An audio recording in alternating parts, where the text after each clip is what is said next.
I'm Tracy Sable. Tonight on EWTN News Nightly, the stage is set. A preview of the first Republican primary debate tonight, including some of the topics important to the faithful. Eye on Alabama, how the southern state is playing a role in two major stories. Sounding the alarm, South Koreans are responding to heightened tensions in the region. And ready to help. Pope Francis highlights the ways in which the Blessed Virgin Mary reaches out to the faithful. These stories and more tonight.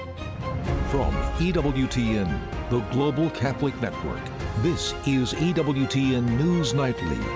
Thank you for being with us on the Feast of St. Rose of Lima. Our top story tonight: in just a short while, 8 Republican presidential candidates are scheduled to debate in Wisconsin, but notably missing will be frontrunner former President Donald Trump, who instead will be interviewed by a former Fox employee. This before turning himself in tomorrow in connection with his latest indictment in Georgia. White House correspondent Owen Jensen reports. Owen? Tracy, good evening to you. Tonight, President Joe Biden, who remains on vacation in Nevada, told reporters earlier today he plans on watching the Republican debate, or as much of it as he possibly can. Now, meanwhile, Republicans taking the stage tonight in Milwaukee would like to send the president on a permanent vacation far away from the White House.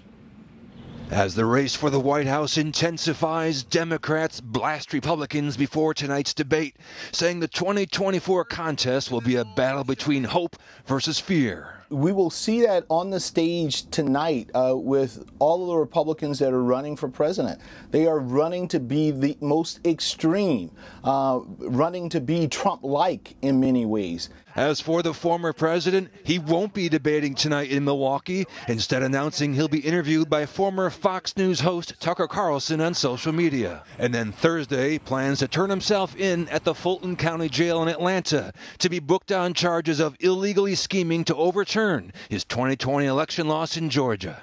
They're going to degrade themselves by doing a mugshot of me. Former New York Mayor Rudy Giuliani, who faces charges related to his work as a lawyer for Donald Trump after the general election and was recently indicted along with several others, left for Georgia this morning to turn himself in. It's not accidental that they've indicted all his lawyers.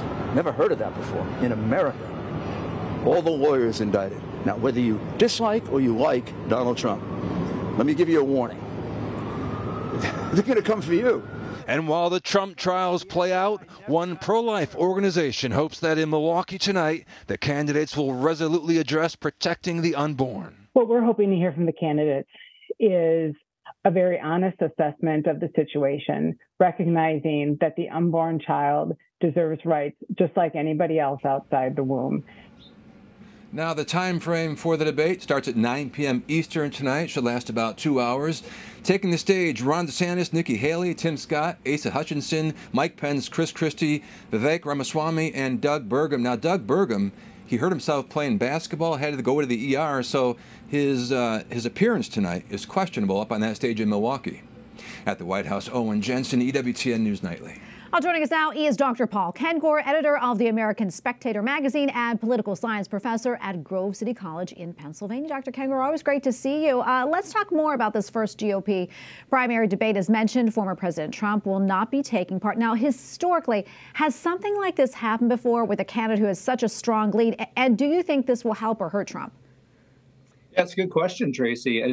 I don't know if it's historically unprecedented, but I can't remember the last time. And to have somebody that far ahead, I mean, he's probably 40 points, I think, in some polls over the number 2, which would be Ron DeSantis and maybe even Ramaswamy. I think those are really the top 3. So to have him not there, I mean, the elephant in the living room is not going to be in the living room.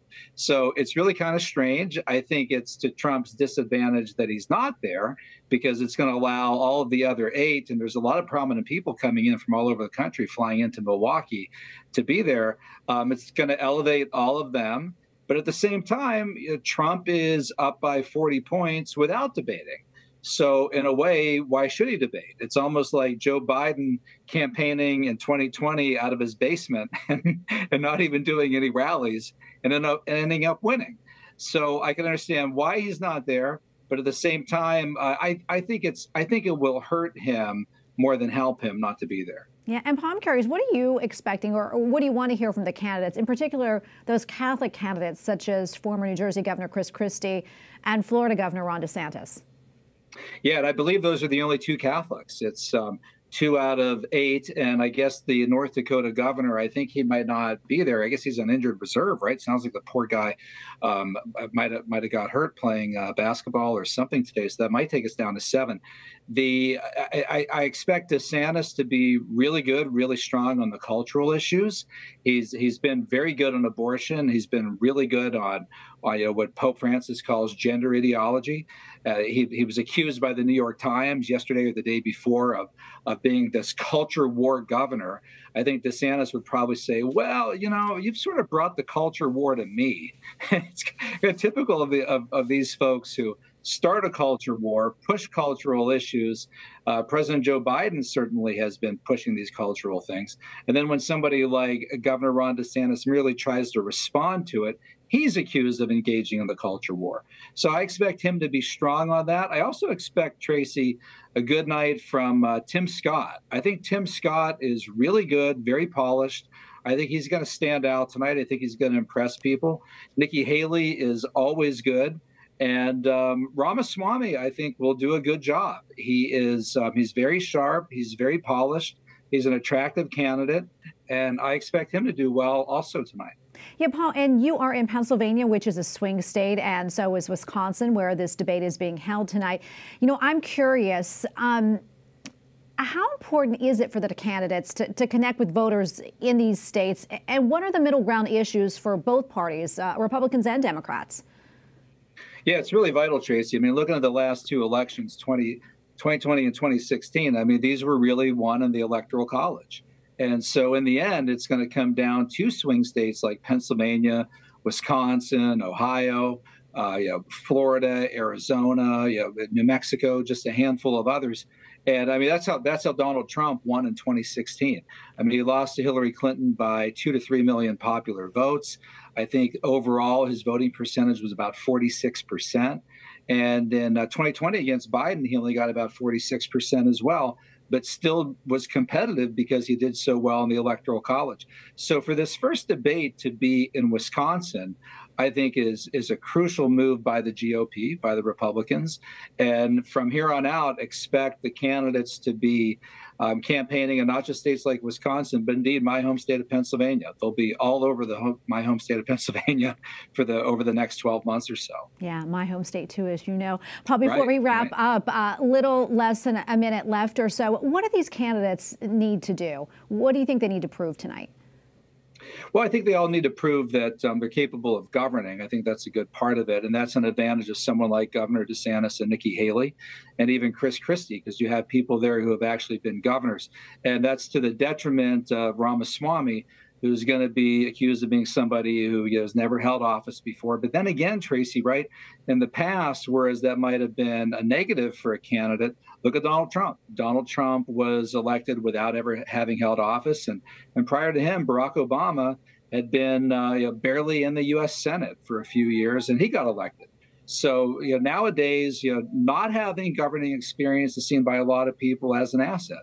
But at the same time, I think you need to be able to prove to people, like in the case of someone like Vivek Ramaswamy, that you could actually govern and not just look good on TV. Yeah, we're going to leave it right there. Dr. Kengor, always so great to see you and get your insights. We appreciate it.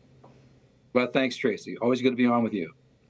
The Supreme Court in South Carolina has upheld a ban on most abortions. In the majority opinion, one justice wrote the measure infringes on a woman's right to privacy and bodily autonomy, but adds those interests do not outweigh the interests of the unborn child. In Alabama, a federal court has upheld a law banning sex change treatments for children.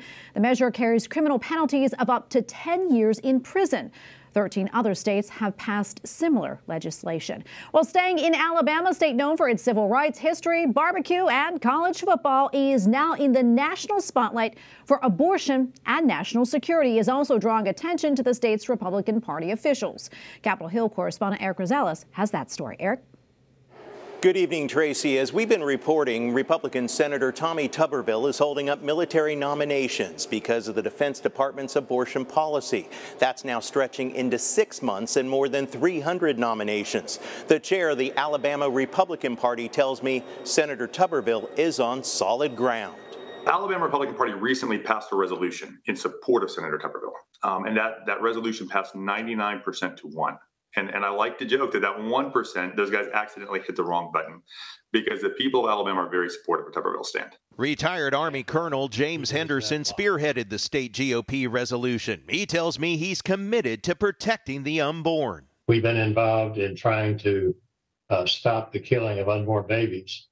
And we're excited that Senator Tuberville feels the same way. And Senator Tuberville tells me a majority of Americans support the Hyde Amendment. Yeah, I got a letter this week from 5,000 veterans. Coach, hang in there. We're 100% behind you. 60% of the people in the country, Republican, Democrat, and Independent, 60% say we do not want money spent on anything to do with abortion. But VoteVets.org, a progressive political action committee, states it represents 1.5 million veterans and military families. Tweeted, quote, Tommy Tuberville is prioritizing his extremist views over national security and military readiness. Every day he continues this reckless behavior. He's putting all of us at risk, especially our troops. Colonel Henderson tells me readiness is not an issue.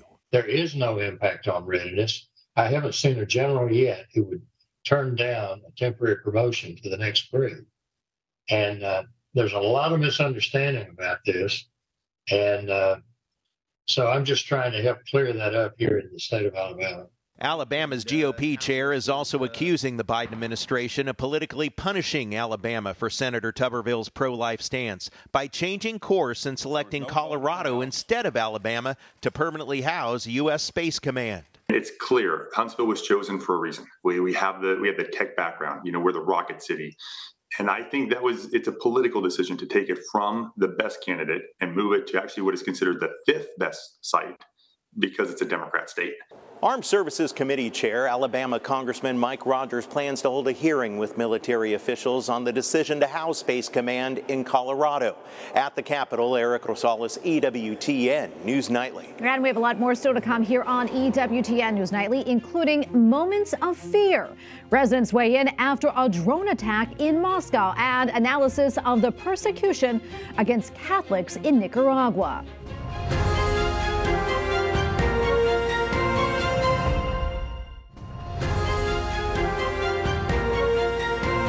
Bishops in India are asking the UN to address recent attacks against the faithful in India and Pakistan. In a statement, the church leader said in part that Christians are increasingly becoming the target of riots and mob attacks.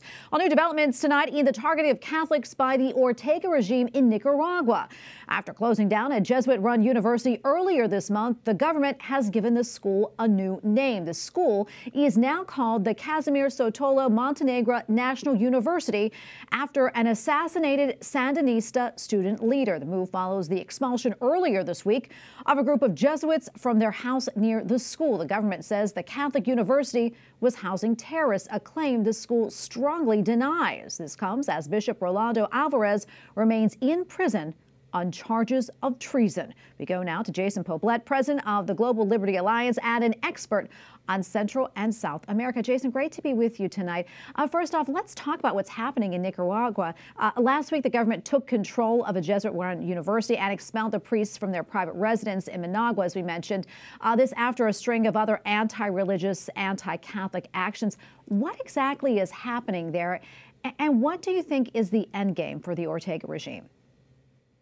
Well, thanks for having us. And in your lead-in piece, you were talking about India. Reminds me of the Missionaries of Charity and the Ortega Murillo regime threw out the Missionaries of Charity. So I should tell you something about the tone of what's happening in Nicaragua. And it's not new.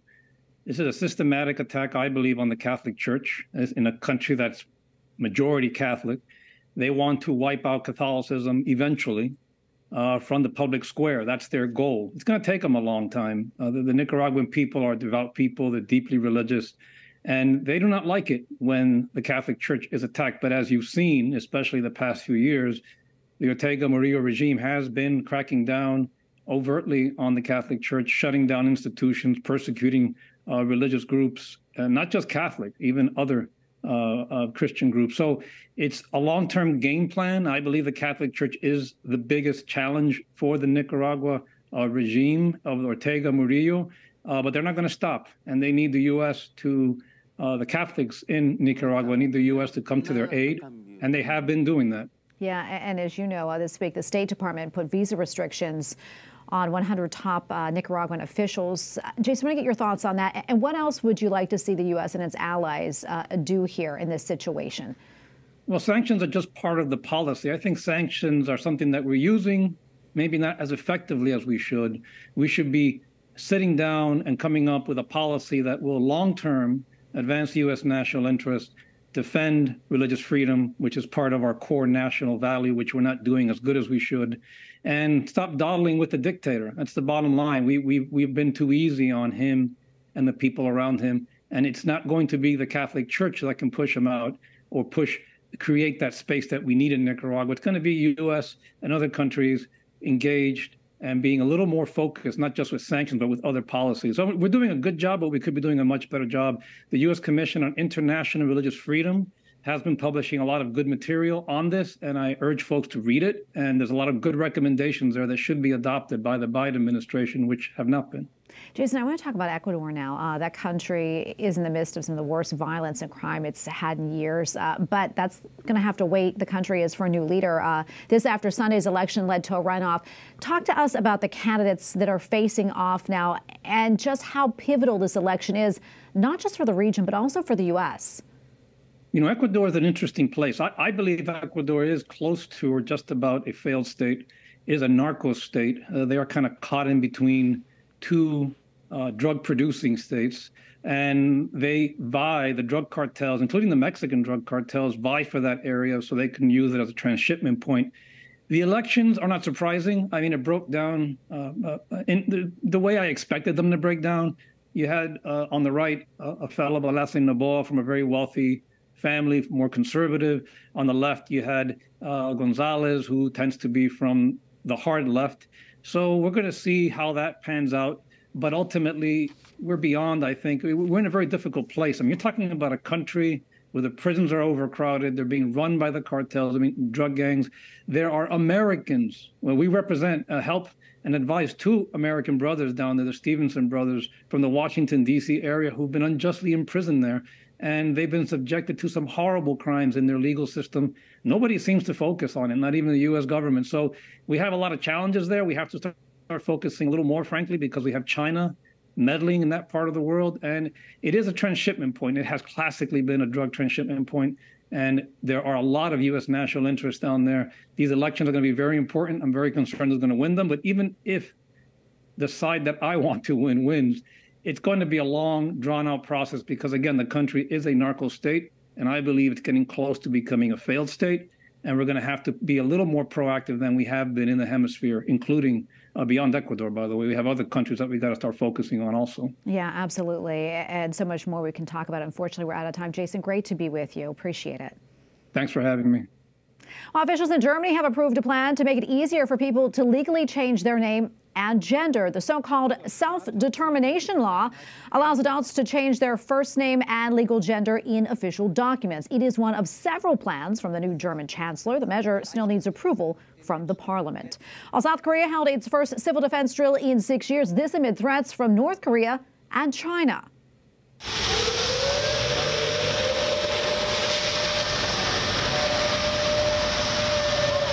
Well, the exercises featured air raid sirens, and people were asked to evacuate to the closest shelter. Even the mayor of Seoul participated in the drill. South Korea is set to host the next World Youth Day in 2027.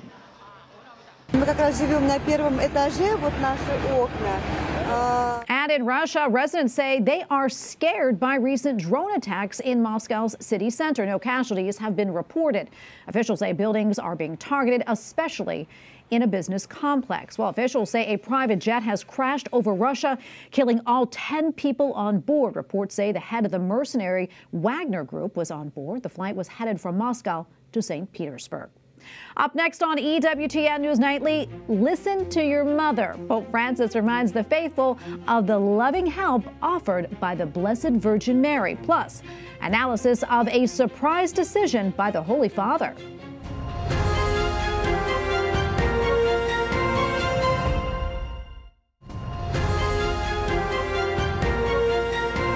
Reported earlier this week, Pope Francis is writing a second part to Laudato Si, his landmark letter on concern for the care of the planet. The Vatican says the updated version will include writings on some of the recent extreme weather across 5 continents. No timetable has been set for its release. Laudato Si was the second encyclical by Pope Francis. It was released in 2015. And joining us now in the studio is Andreas Thonhauser, EWTN Vatican Bureau Chief. Andreas, so great to be with you today here in the studio. Tell us a little bit more about the Holy Father writing a second part of Laudato Si, and what will this focus on? Well, thank you, Tracy, for having me here. And, you know, actually, this came a little bit as a surprise. And then on the other hand, it's not a real surprise because Laudato Si, this topic, this praise of the nature, is really something that has been always very close to Pope Francis. It's been more or less a defining topic of his pontificate. Also, the World Youth Day, for example, which just happened there, this topic of taking care of nature, taking care of the environment, of ecology as a whole was very, very important. It was something that was very present also for the pilgrims. The organization tried not to have any plastic there. They tried to not to also hand out water through means of not having plastic bottles out, but really dispensaries for water where you could fill up your own thing. So it was really something, or an example also for that. The Pope Francis tried to bring ecology also in the mindset of the pilgrims of the World Youth Day. And now we've heard basically in a side remark in a meeting with lawyers who work at and with the Council of Europe that he will write a second part or another letter of Laudato Si. And actually also this was confirmed by Matteo Bruni, the spokesperson of the Vatican. And just today we saw a tweet or on X we saw a message of the Archbishop of Melbourne, who said in a meeting, in an audience with the Holy Father, with a group of young people, he already mentioned that as well, that he wants to write something more. And Andreas, why is this coming now? Why is the Holy Father writing this now? So this is very interesting. I mean, we honestly don't really know why Pope Francis is writing the sort of a second part of his encyclical now, but it's also interesting to see where he announced it. It was kind of a side note during a meeting with lawyers who are working with and for the Council of Europe. Let me just explain briefly. The Council of Europe is not to be mistaken with the European Union. It's much, much bigger. It has 46 member states. It represents more than close to 800 million people in Europe, including Turkey. And also Russia was part of this organization just till last year and had to leave them because of the war on European soil, of the invasion of Ukraine. The US and the Vatican are both observer states of this organization. And it also operates the European Court of Human Rights. So it's the principal body protecting human rights in Europe. And the meeting was about the protection of human rights, which shows us that Pope Francis usually always combined the care for creation with the care of the most important of all human rights, which is, of course, the protection of life. This was a topic also in the encyclical letter Laudato Si, and we often see these three topics combined in Pope Francis's statements and documents, especially when he speaks about the protection of life. This is stop the wars, so especially the one on European soil now in the Ukraine, but also protect the life of the unborn and the elderly, and protect the creation. Yeah, and you mentioned human rights, and on Friday, Pope Francis is set to meet with Hungary's President Catalina Novak at the Vatican. Talk to us more about this meeting and how it fits into the Holy See's diplomatic relations. Sure, because, you know, this meeting is almost a tradition because President Novak has been participating for a long time in a Catholic legislators meeting taking place at the end of August in Rome. Also this year she'll be participating there, as we know, and now this meeting with Pope Francis is again scheduled. He will be very interested in meeting here, I have to tell you, because today and And during this week, she's also in the Ukraine, meeting with the leadership of the country. And in European media, Hungary has been heavily criticized for their ongoing relationship with Russia and with President Putin. The Economist, a London-based magazine, even ranked the country as #1 amongst the so-called, what they called Putin's useful idiots, meaning too much defending or having a too close relationship with President Putin. But it also means that the country can facilitate peace talks, which, of course, the Vatican, which Pope Francis is very, very interested in. And it's actually one of the very, very few countries in Europe that is closest aligned with the Vatican's diplomatic approach to this conflict, which is an immediate end of the war. So I'm sure this will be another interesting topic on the table between President Novak and Pope Francis. Yeah, it'll be very interesting to see what happens, praying for peace. There, Andreas, thank you so much for being with us today here in the studio. We appreciate it. God bless. Finally tonight, Pope Francis reminds the faithful that the Blessed Virgin Mary wants to help us in good times and in bad. Ascolta i nostri pianti e cura le nostre pene. As weekly talk to pilgrims at the Vatican, the Holy Father pointed to the example of Our Lady of Guadalupe, saying that she used native language and customs to help spread the gospel across the Americas. And in the same way, Mary also speaks to us and helps us draw closer to her Son.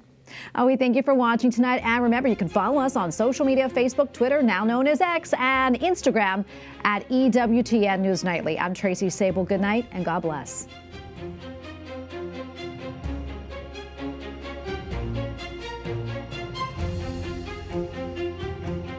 Thank you.